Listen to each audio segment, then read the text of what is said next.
Hello, hello, hello, and welcome back to my channel. This is my second time trying to record this because the first one got deleted somehow. I hope I can do this again because the first one was pretty draining. What I am planning on doing today, let's see if we can get through it, is a story time slash testimony. And it's a little different than the ones that I've been doing because it's off the beaten track. It's more in relation to core wounds. It is about a traumatic experience from childhood slash early adulthood that left me with a betrayal wound. Now, if you've watched my core wounds video, you will know that I went through the definitions of different core wounds, and I can put the link in the description box as to where those definitions came from. But the betrayal wound, in short, in this instance, is more related to a parent may have left you in the care of someone who harmed you, for instance, leaving you under the care of an older cousin who molested you. Now, in this case, that's not exactly what happened, but it's a betrayal wound that came about another way. And that was via the way of grooming. I was groomed by someone that my mother trusted. It's a very bizarre situation, but that's what happened. So I hope I can remember everything as from the first video that got deleted, which I'm so annoyed about right now. Maybe it's not meant for me to share this. I don't know. I thought it was, but I'm questioning myself now. I normally share, experiences that might relate to, dating, maybe online dating, or bad relationships or relationships with narcissists, or even my marriage with a narcissist. That was a pretty serious experience. And I'm going to share more traumatic experiences that might leave people like me with core wounds that often bleed over into their adult relationships, and that's why I'm sharing such things. I mean, these core wounds need to be addressed, okay? Because basically having a core wound is kind of like walking around with bullet wounds. You're like walking around with these bullet wounds that leave these gaping holes in you, and they're kind of just bleeding and oozing with infection, and you're kind of just ignoring them and oblivious to them, and you just jump from relationship to relationship to relationship, usually with a toxic, dysfunctional person, because toxic, dysfunctional people or dysfunctional people attract each other, right? They don't usually attract secure partners. When I say secure, I mean in regards to secure attachment. It's the unhealthy attachment styles that usually attract each other. So you have the people like me that will be walking around with these core wounds that were never addressed because quite simply you're not aware of them. You're not aware that these traumatic incidents left you with the core wound, and you're walking around with them, and you just slap the band-aid on top of it, slap the band-aid, slap the band-aid, and you don't realize that there's an infection underneath, or that this core wound is growing, and it's you have infection growing, and you have blood coming through the gauze, and you're just kind of like, it'll be okay. And then when you get into your relationships, you have all of these activating strategies and deactivating strategies that come through, and you don't really understand why. Why am I behaving like this? Or why am I attracting someone like a narcissist? Or why am I a narcissist magnet? Well, because you have all these unaddressed core wounds. So that ties me back to why am I doing story times? Well, that's a testimony. And testimonies basically unpack where these core wounds came from. One of my testimonies, one of many, is the time I was groomed. And this happened over a period of my life in childhood that led to the moment I realized I was groomed. So it's not something that just happened once. It was like a one-time event. It was a accumulation of events. So basically, just to try to start this over again, my mother had me when she was, or she got pregnant with me when she was 15, had me when she was 16. So we're only 16 years apart. She's always been very open-minded about who she dates. So she, a lot of times would date younger men, sometimes older men, but a lot of times she'd date younger men. She always looked very young. She's like 5'1". She like wore a size 2, so she was very petite. Everyone used to think she was my younger sister, not older sister, younger sister, because I'm tall and I'm kind of, bigger structure than she is. I take more after my dad. So they'd come over to the house and ask, where's your, they'd ask her, where's her mother at? And thinking I was the mom. Or they'd be asking me where my little sister was. I'm the daughter. It was just so bizarre, but that's why she always kind of was stuck in a young mentality. So she always attracted younger men. I said all that to say there was this one particular guy she was dating who was younger than her, but older than me. So I want to say, let's just put him in between our ages. Maybe 8-10 years older than me, maybe 6 to 8 years younger than her. They dated when I was a young girl in elementary school. She used to drag me along to their little rendezvous. We had some enmeshment issues when I was younger. She would just kind of drag me along, and so wherever she was going, she was married 5 times. She had a very interesting history of relationships. Let me just say that. And we had we didn't have a lot of boundaries. So I was kind of aware of all of her relationship issues, and I was kind of treated as a friend, a sister, a confidant growing up. We had a very strange dynamic. But again, we were so close in age. I think that's just how. And she never had a chance to grow up. Said all that to say this. Their relationship didn't work out. This man, just to give you background on him, was very wealthy. He was a real estate tycoon. When I say wealthy, I mean millionaire. I don't mean thousandaire. Like, he was a millionaire. They had real estate properties all over Florida. They had real estate properties up north. And he had other businesses.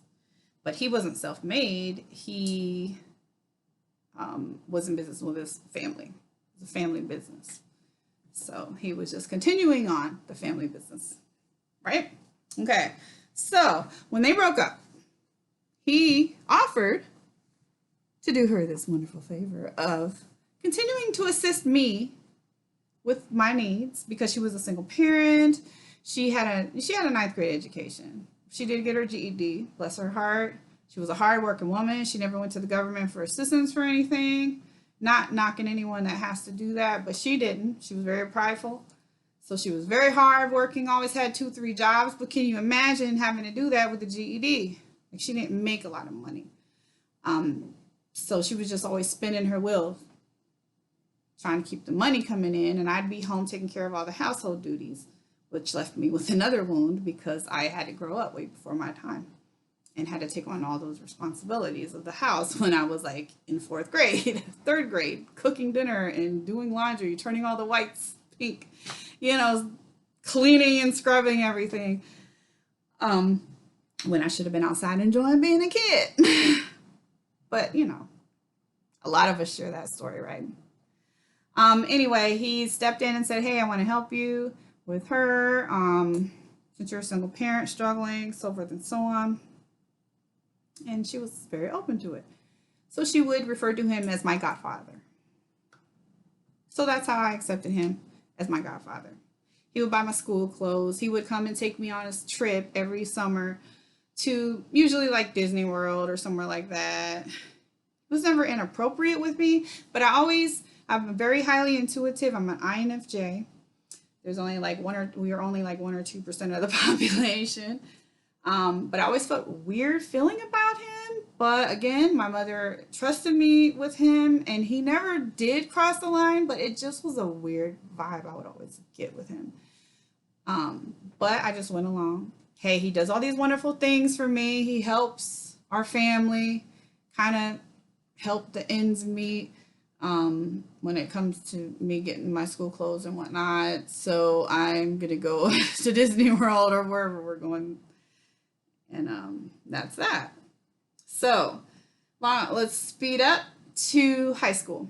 So in high school, we needed somewhere to stay, so he let us stay in one of his rental properties, which was in Clearwater, Florida. So we're living in Clearwater, Florida, in one of his rental properties. At this point, I'm thinking he might have been somewhat of a slumlord because this house was not that great. But he only let us live there for like $200 a month. Dirt cheap. We never would have been able to live anywhere else for that cheap. But this house had mice. I mean, we'd be sleeping in the middle of the night, mice traps going off under the bed. But we wouldn't even really be sleeping that good because there was no AC in this house, honey, and we lived in Florida, and it was hot. We'd be laying there drenched, spraying ourselves off with water, trying to stay cool, like keep ourselves from having a heat stroke. It was so hot. Like there was no AC, not even window units. Like it was freaking hot. Nothing but ceiling fans in this house. No heat, no air. We had an infestation of palmetto bugs, which are flying roaches. That was so pleasant. I mean, I just love to see those things wandering around the house. But again, you kind of get desensitized and used to it, right? It's another traumatic thing for me. Like, there's no way I could live in a house with any of that situation going on. I'd probably lose my entire mind. That's something that I'm very traumatized from childhood. We in that house, the actual ceiling caved in at one point because the roof was not cared for. Clearly, it was in disrepair. So the entire roof caved in on our dining room, ruined everything that was in there. That was really pleasant and wonderful. Probably had some mold exposure and everything else going on there. At any rate, that's one of the things he did for us. When I was able to, I had to work when I was old enough to be able to work. I had 3 jobs in high school. I worked at a law office. I worked that's right when I got out of school, and I got out of school early to be able to do all these jobs, and it was called like work experience or something like that. I think I got out at noon or something, and you would get school credits. So I went to downtown Clearwater to work in the law office, and then I went to work at an airplane, a place that did manufacturing airplanes, and I did all the little office work there. And then I went to work at the GE building or GTE building to clean at night. Then by the time I got home is when I did my homework. I never slept. My motto my whole life has been you sleep when you die. And then I started feeling like I was dying because I was so sleep deprived. I digress. I said all that to say I needed a car to get to all these places, right? So I didn't have any money, but I needed a car. So he was actually the person that bought me my first car so that I could handle all these responsibilities that I needed to handle. And that was a very nice thing for him to do, right? So fast forward, when I was 17, I graduated high school. Now, he promised to put me in law school down in Miami. They had a law program. I worked my whole entire high school career to go to law school. And I took the criminal law classes. I made sure that I got I graduated with like a 4.0, or I can't remember, but it was 4.0 or above. I made sure I kept my grades up. I made sure I took certain classes that I needed to take to be able to go to college because I knew I had this funding secure to go to law school, and that's what I wanted to do. I wanted to do criminal justice. Why, I don't know, but that's what I wanted to do then. Well, of course, that didn't pan out, but I ended up getting kicked out of the house right when I graduated because my mother was married to her 5th husband by then. And he was abusive. He did not like the idea of me being there. And he felt, well, since she's out of high school, she can go now. So I was homeless at that point and trying to find somewhere to live. I was lucky enough to find somewhere to live, which was with a friend's family. And he offered to bring me up to Maryland to let me go to college there. That wasn't the plan, but I think he was just feeling like, oh, I can kind of segue my pivot her plan now. Since she got kicked out, and we'll just bring her up here. So at that point, I'm like, I'm ready to go anywhere because I just want to get out of here and start my life, get to school. So I thought, well, maybe I can go up there and go to community college, which was right down the street from where he lived. Because at first I thought I was going to go there and live in one of his spare bedrooms. He had this huge house, and there was literally a community college right down the street, and I could start there just to be able to get into school. So I went up there. I literally went to the school. I went to tour the little school there in Maryland, and went back home. And then he started kind of throwing all these excuses around, and he thought he had a condo on the beach in Ocean City, Maryland. It was on the 14th floor, beautiful condo. I mean, I don't even know how much this thing was worth, but prime real estate. It's literally on the ocean, overlooking the ocean. It wasn't overlooking the intercoastal; it was overlooking the ocean. It had 3 balconies. It was a 3-bedroom, 2-bath condo, fully furnished. Um, excellent prime real estate, right? He offered to let me live there, but I'd have to postpone the college thing. And he even though I had that car that he bought me, he even allowed me to drive around this convertible BMW that he had, extra car, to kind of like up my status, whatever. And I'm like, okay, it's fine. It was a stick shift. I remember that. So anyway, I was kind of upset because I felt like I should have been starting school. I didn't really want to go live on the ocean. I wanted to go to school, but there was no school in Ocean City. But I thought, well, maybe I just have to do this for a few months and then I can go back and start school. So I went to stay in the condo on the ocean, and then I'm sitting there with nothing to do, just in this vacation town, sitting on the ocean, like just sitting on the beach every day. And I decided to get a job. So I got a job, and that's when I met my first husband, who was not a narcissist, by the way, but he had his own set of issues, which maybe one day I'll make a story time about. But he wasn't a narcissist. So we started dating, having a good time.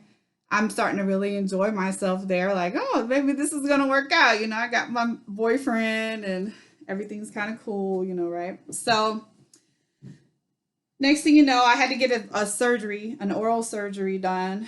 I didn't have the money for that. It was a few $1,000s. So the godfather ends up paying for that.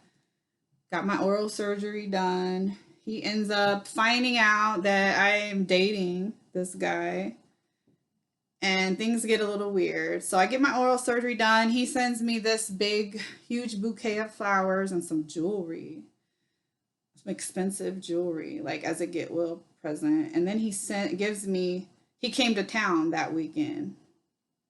Clearly, it's his condo. He can come there whenever he wants. And he stayed in a separate bedroom, obviously. And I came out, and he left this letter on the table. It was like 11 pages long. And he was pouring his heart out in this letter, how we were soulmates in another life, or we were soulmates, and that we were married in another life. And he had always known that, since he met me, and he was waiting for my 18th birthday to share this with me so that we could be together, and that half of everything he owns is mine, and it's always been like that. So he was waiting for me to turn 18, which at that point, by then I was 18, to share all this with me. So he was grooming me. He was grooming me from a very young age. He put me through modeling school, which included like etiquette classes and learning how to put my makeup on, taking all these expensive pictures, and wardrobe, and learning how to walk on the runway. And of course, I don't do that now. This was a long time. This was over 3 decades ago. But he was grooming me like from a young child, to be everything he wanted me to be, because we were married in another life. Sick. Sick. How could you look at a child and think that? It's so crazy. So it was all coming together, like why he had been doing all this stuff for me all these years. So I'm freaked out by this point. I'm violated. I'm totally violated. I got the betrayal wound kicking in. I'm violated completely because this is not the arrangement that we have. You're supposed to be my godfather, and I'm completely betrayed at this point. So I end up packing up everything that I had there, packing it up in the car he bought me, which I was not very happy about, but it's the only car I had, and went to go live with my first husband. Ended up being my first husband. So we end up being together. We, get engaged and all that stuff and go on about our life. I totally don't want anything to do with this man. Then I find out my mother comes to town to visit him. So bizarre. So I go back to that condo to see my mother to figure out what's going on. And then she tells me that he was trying to pay her to fly over to Europe or something to get this abortion pill to make me have a miscarriage because I was pregnant with twins at the time by my first husband. And she was like being a spy to tell me all this information. I'm like, are you trying to do it? Are you trying to kill my babies? She was like, absolutely not. That's why I'm telling you. He wants your babies to die, He's really gone. Like, he's lost his mind. And I'm like, I felt like in fear of my life. If he wants to kill my babies, he'd probably want to kill me too. Kill him. I mean, it was just really out of control by then. And by then, he got to the point where, excuse me, I need to get some water. And by then, he got to the point where he was having people stalk me, follow me around town, like half different cars following me, following my ex-husband. They broke into our apartment in Maryland. Somebody did. I don't know who did, but I'm sure he had someone do it. Broke into our apartment in Delaware, and stuff just kept happening, and I felt in danger for my life. And the fact he was trying to kill my babies, which I ended up miscarrying, by the way. It was just too much. That I ended up going back to Florida. Back home to Florida, and then my ex-husband ended up following me down there. So, and I left the car in the parking lot of the apartments in Delaware. Like, bye, come get your car. And I sent him a message, come get your car. I am cutting all ties. Like, you're nutso. You are completely nutso. Stop stalking me. Disappearing, and that's it. Come get this car. I went and got me a little $800 1983 Honda Civic 5-speed rust bucket because I didn't have any money back then, and I disappeared into the sunset. So ended up back down in the Miami area and went on about my life. That was crazy. And I went literally years in fear that he was following me or stalking me because he was so obsessed. Because think about it, he spent so many years grooming me to be his wife, other half, whatever, whatever he had planned for me. And the crazy thing is he was married. He had married a model. He was married to a model who was only a few years older than me, and she was actually going to college down in Miami, same college that I was promised. But they were going through some kind of divorce or something because she had already milked everything she wanted out of him. She got the Beamer, she got all the stuff that she wanted from him, the college education. And when she was about to graduate, she was ready to get a divorce because she just really wasn't interested in him. And that's why when he was like literally done with that, he needed to secure another partner. So he was trying to put this girl. And I believe, if I remember correctly, he groomed her too and married her when she turned 18. put her through college, and then she wanted a divorce. So he was trying to do the same thing to me. I'm pretty sure that's what happened with her, if I remember correctly. I buried a lot of this in the recess of my mind, but I'm 99% sure that's what happened with her. He had groomed her too, and he was trying to groom me. But I was like, no, thank you. That's sick. You're sick. You need help, psychological help. And I'm out of here. Let me go be with my little regular broke man, and we're going to ride off into the sunset. I don't need to be with some sicko like that. That's crazy. Absolutely crazy. So I said all that to say, protect your children. Look for the signs when you have, someone just coming to do things for your daughters or even sons out of the kindness of their heart. Sometimes they're trying to groom. Sometimes they are doing things out of the kindness of their heart, but you really need to open your eyes and see and really trust your intuition, but protect your children. Also, if you've ever had anything like this happen to you, just know it's not normal. It's not okay. And there might be some deep core wounds hidden deep within you that need to be addressed and need to be healed because you've been violated and betrayed. And you might have put a Band-Aid on it, and you've been walking around with some bullet holes and just put a Band-Aid on it and thought that was going to make things better. But you need to rip that Band-Aid off and just, go ahead and get to healing that thing properly. If you can relate to this or had anything similar happen to you or anyone you know, feel free to share your experience below. Feel free to share this video. Feel free to subscribe because I have more testimonies coming. I got a whole lot.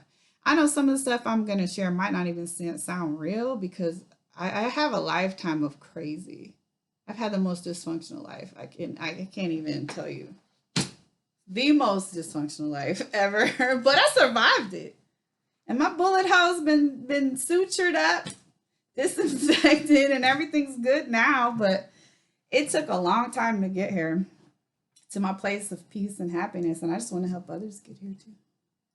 So thank you so much for sitting through this. If you made it through all the way to the end, I really appreciate you.